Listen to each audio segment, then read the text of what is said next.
بسم اللہ الرحمن الرحیم۔ خواتین و حضرات، سب سے پہلے میں آج صدر پاکستان ڈاکٹر علوی کو مبارکباد پیش کرتا ہوں کہ انہوں نے ریاست کو بچایا اور وہ 2 جنگل کے قانون جن کے اندر امینڈمنٹ ہو رہی تھی اس کو مسترد کیا۔ یہ آج پاکستان کی ریاست کی بہت بڑی کامیابی ہے کہ انہوں نے انسانی حقوق کی علمبرداری کے لیے اور ملک پاکستان کی جمہوریت کو بچانے کے لیے ملٹری ایکٹ اور جو سیکرٹ ایکٹ تھا اس کے اندر امینڈمنٹ کو مسترد کر دیا۔ دوسری بات، اسی جنگل کے قانون کے تحت اور چونکہ آج ریاست ہے نہیں،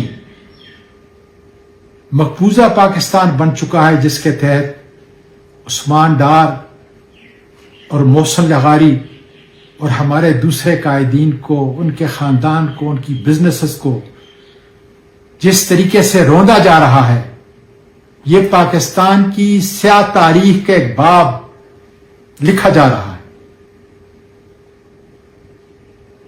میں چیف جسٹس آف پاکستان سے گزارش کرتا ہوں کہ انسانی بنیادی حقوق کی دھجیاں اڑ رہی ہیں، خدارا اپنے آئین کے حق کو اور اس کی ادائیگی کو یقینی بنائیں اور اس قسم کے واقعات کی روک تھام کریں۔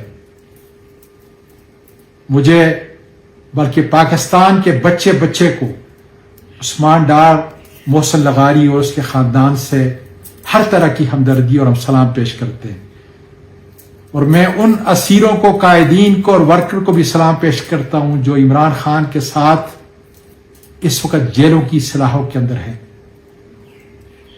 سائفر کے بارے میں جناب چیف جسٹس صاحب جوڈیشل کمیشن بنا دیجئے تو دودھ کا دودھ اور پانی کا پانی ہو جائے گا۔ اور اس کے علاوہ میں اپنی تمام وکلاء کی ٹیم اور ILF کو خراج تحسین پیش کرتا ہوں کہ مشکل حالات کے اندر وہ ہمارے انصاف کی جنگ لڑ رہے ہیں۔ پاکستان پائندہ باد۔